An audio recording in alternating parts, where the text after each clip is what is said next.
bonjour, c'est un plaisir de vous retrouver sur ma chaîne YouTube. J'aimerais ce matin vous raconter une aventure un peu particulière qu'a vécu un ami.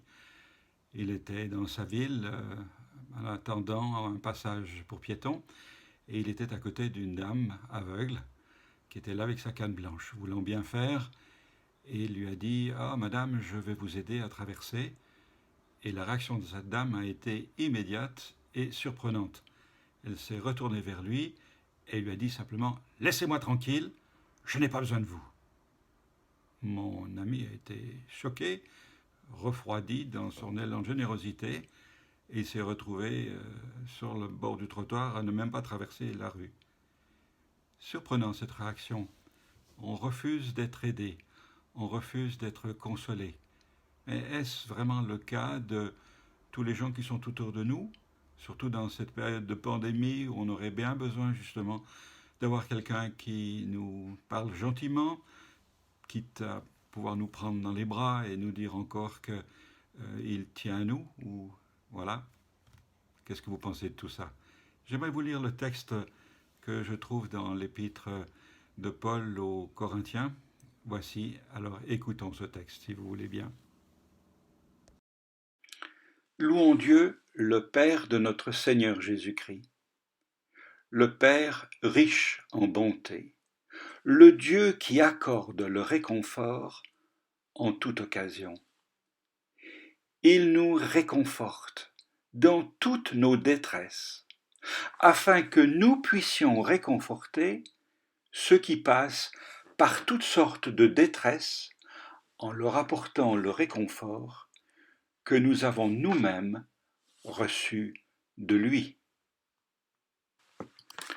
Dieu nous accorde donc son réconfort, sa consolation. Le mot qui est employé là signifie miséricorde, compassion, pitié, assistance, encouragement. En français, ça a donné le mot paraclet, qui est simplement la reprise du mot grec parakletos, qui se traduit par consolateur ou avocat, celui qui se tient à côté d'eux. C'est ce nom qui est accordé à l'Esprit Saint. Louons Dieu parce qu'il nous accorde le réconfort en toute occasion, nous est-il dit. C'est Dieu lui-même, notre Papa du ciel, qui nous aime et qui intervient en notre faveur. Alors, Dieu n'est pas contre nous, mais il est pour nous, il est de notre côté. Il n'est pas là avec ses règles et ses lois pour nous juger et nous écraser sous la culpabilité, bien au contraire. Il nous accorde sa grâce et son pardon. C'est pourquoi il est tellement important dans nos rassemblements, dans nos cultes, d'oser confesser nos fautes et ensuite de recevoir les paroles de pardon, les paroles de grâce. Jésus est notre consolateur. Il a passé son temps auprès des blessés de la vie. Il a su les rassurer et leur transmettre sa paix. Va en paix, ta foi t'a sauvé.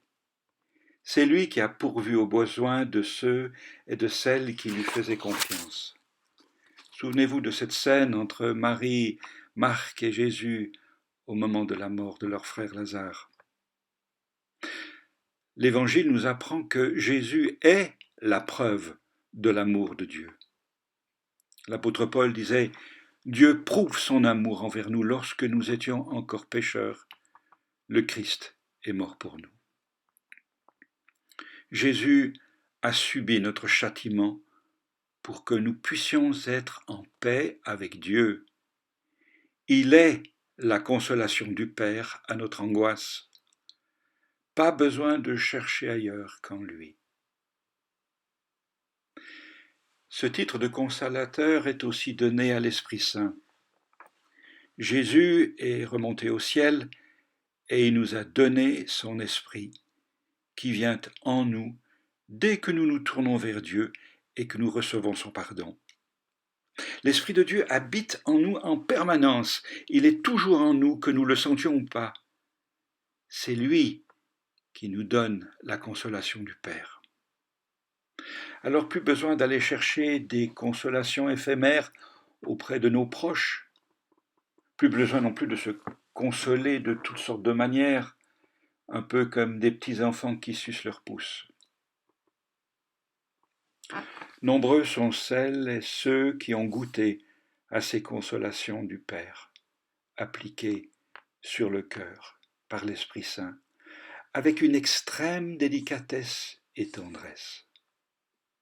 Souvenez-vous, qui est venu à votre secours lorsque vous étiez dans ces moments difficiles?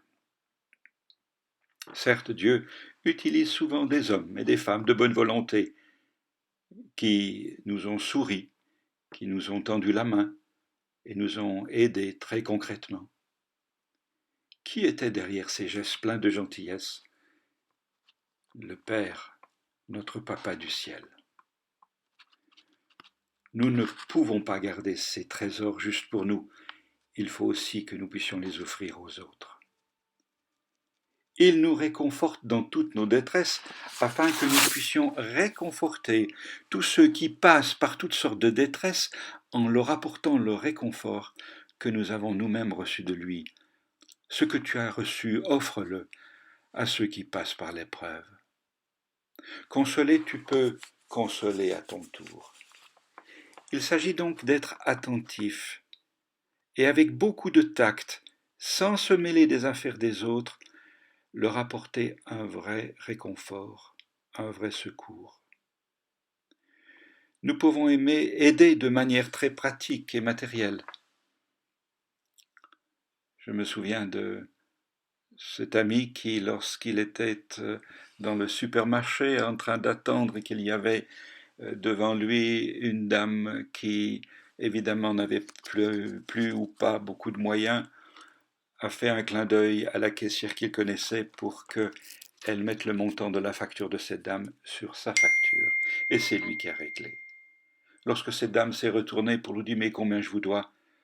Le monsieur avait déjà disparu. Et la caissière lui a dit simplement « Tout est payé, madame. » Oui, alors nous pouvons aider de manière très pratique et matérielle, c'est bien. Et il nous faut le faire. Mais n'ayons pas peur d'amener ceux et celles qui souffrent auprès du vrai consolateur, Dieu lui-même. Il m'est arrivé plusieurs fois de me retrouver dans un magasin alors que j'y travaillais comme clown magicien, de rencontrer quelqu'un qui était dans la détresse et à un moment donné de faire une parenthèse dans mon travail pour simplement pouvoir parler avec cette personne, l'écouter et ensuite confier cette situation dans la présence de cet individu au Seigneur et de simplement lui dire « Seigneur, aie pitié, tu vois la situation que cet ami est en train de traverser, aie pitié, viens lui faire du bien. »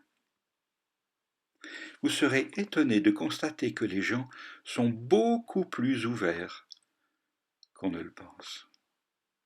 Il ne s'agit pas de les amener à l'église, dans un lieu de culte, où ils seront certainement les bienvenus, mais il s'agit de les amener dans la présence de Dieu et de le laisser agir. Alors, comme le petit garçon à qui on a appris à lasser ses lacets et qui explique le truc à un autre enfant, nous aussi, nous pourrons apprendre aux autres où se trouve Dieu et comment il faut simplement lui parler et lui faire confiance. Merci d'avoir écouté mon message. Si vous voulez recevoir d'autres messages, il vous suffit simplement de vous abonner à ma chaîne et vous recevrez alors un avertissement vous disant qu'il y a un nouveau message. Voilà, alors au plaisir de vous retrouver et je vous souhaite que du bon.